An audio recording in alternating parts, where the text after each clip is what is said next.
this was 7 inches long, and this little curve is also 7 inches long. When that happens, this angle has a measure of 1 radian. I have seen a shift in the quality of instruction in our classroom this year.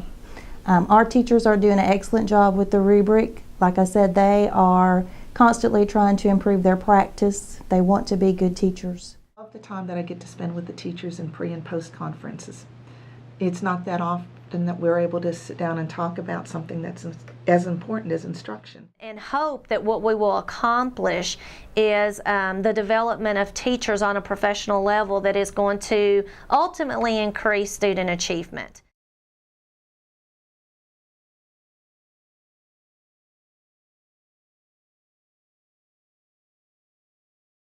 The implementation of this model has been difficult in spots due to the fact that it is different.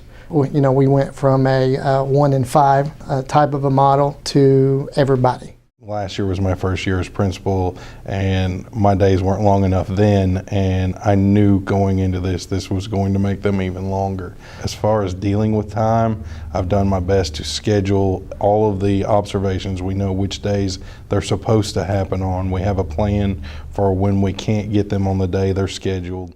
From the administrative standpoint, we also have gone ahead and calendared for the administration all of the observations for the apprentice teachers and for the professional teachers, so that we kind of know as an administrative team when those observations are going to occur and what the load is for each of us on a given week. I've kind of established windows of observation, and so the teachers know the window for the first observation. The planning observation was a set of weeks in August, and so they would sign up for when they wanted me to come. There were days that I had to black out, days that I had principal meetings or IEP meetings that were already scheduled, and so I put that calendar out there. I try to give them as much choice as they can have, at least the first semester, for the announced visits. Because of the apprehension and the fears that teachers have, it's very important that we keep our appointments with them. If it's an announced observation, if we change that on them, that decreases their faith in us to give of their importance. I was very sensitive to how we were going to introduce this to our staff, and I worked with my assistant principal to make sure we made this as seamless as it possibly could be. While we knew they were going to be, out of their comfort zone, we wanted to make it the best we could.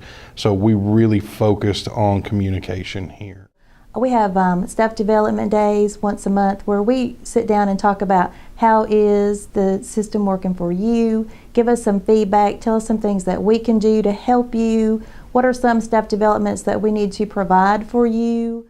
Each one of my staff meetings, I try to do about 10 minutes at the beginning of the meeting, and we call this teacher talent time, where we talk about an area of the evaluation model and how we link it to other professional development that we've done. So it's whatever the assistant principal and I see as one of the areas that might need addressed, that's what we talk about. We really wanted to get the teachers more involved, so we broke them up in teams and we assigned each team an indicator.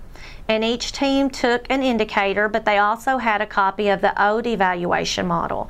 And we had them go and work as a team on one indicator only, and they did a side-by-side comparison. When something new is presented to us, if we do not try to implement it to its fullest, we're not going to know what works and what doesn't work about it. So it's very important that we all try to do it as effectively as we can.